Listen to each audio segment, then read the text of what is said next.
reporting into marketing as news can be bought. What is your take on that, Shalini? In fact, I was just going to, say this, that let's understand why this fade happened. Okay, this fade happened largely because of marketing team getting into the whole PR game. And if you see more and more examples of companies, who are indulging in a larger ratio of paid, are marketing teams, and that's a strategic mistake that you make. You take a very short-term view of investing in a brand inorganically and quickly without understanding the long-term paid reputation consequences of that.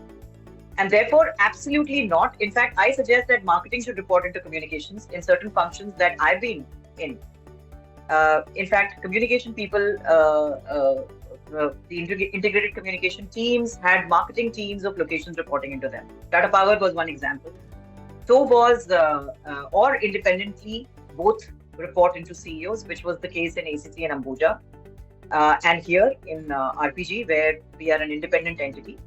But PR reporting into marketing is a disaster, because PR is the air cover. It's the air force where the hands and legs, which is marketing, should be strategized and be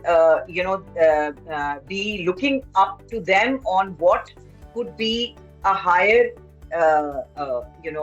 perception fallout of what they do, whether it is price wars or whether it is other things. So absolutely no. Yeah, it's a complete no. I think marketing and PR or corporate comms have different objectives. There are overlaps, but they have completely distinct and different objectives. Marketing in most cases, and of course I'm generalizing a little bit here, marketing in most cases has, traffic or customer generation, lead generation, outreach to customers with very transactional things. Even when they're doing brand, it's to a very specific audience, most times customers, whether it's B2B or B2C. Comms actually has far more complex, because customers is one audience, but they also talk to policymakers, they also talk to investors, they also talk to employees, they also talk to media. So it's a far more layered communication, and it's a far more broader communication, because almost anything and everything is part of the reputation. So of course, how customers think about it, what's the CS, what's the product quality, how does that, of course, that's a very key part of the brand reputation, but it's also what are the corporate ethics of that company? What is the governance like? How do they behave in sustainability? What are the impact? How do they work with policies? So it's a far more layered audience. And the moment you kind of bring it under marketing, you're defeating the purpose. And you actually, it's suboptimal for the company to do that. I, as a professional, I have said this in multiple places. If a headhunter says it's a role reporting into marketing, I say, I think we should stop the conversation now.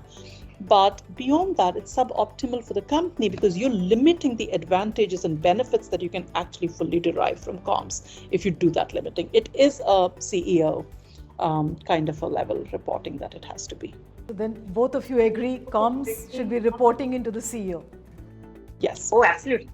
Yeah, I mean, and both of us, it's a functional reporting maybe, but our primary stakeholders are always, MDs, CEOs, CXOs kind of a thing. Yes, and I think, let me be a little stern here and say, Nandini, that your reporting should always be to CEO. For a simple reason that if you look at the organizational structure, the brand custodian, the actual brand custodian in an organization through process is also a CEO. So this function cannot be N-2. Exactly. Because you are building the reputation, and your boss is the custodian of the reputation, then why should there be a leg from the boss? Yeah, absolutely. And therefore, from the stakeholder accountability point of view, this doesn't make sense that you have anybody in between you, whether it is a CHRO in some cases, which I get shocked when I hear that companies' communication resources report into CHRO. Even more shocking is marketing, when marketing is actually hyper-local compared to communications. And in some cases, CFO, which is also quite a limited view of how you would look at the role. But in all such cases, no matter how busy a CEO is, a reputation of an organization cannot be more important than anything, or cannot be less important than anything else. Now, in mature organizations, I think companies are also beginning to recognize comms has a very long-term role to play, which means that what are the businesses you're seeing, what are the strategic decisions, and you're involved at a far more early stage in a lot of those strategic things, and in like what kind of businesses, what kind of environments, what kind of geographies, and so on. Those are critical decisions where actually your involvement is far more early.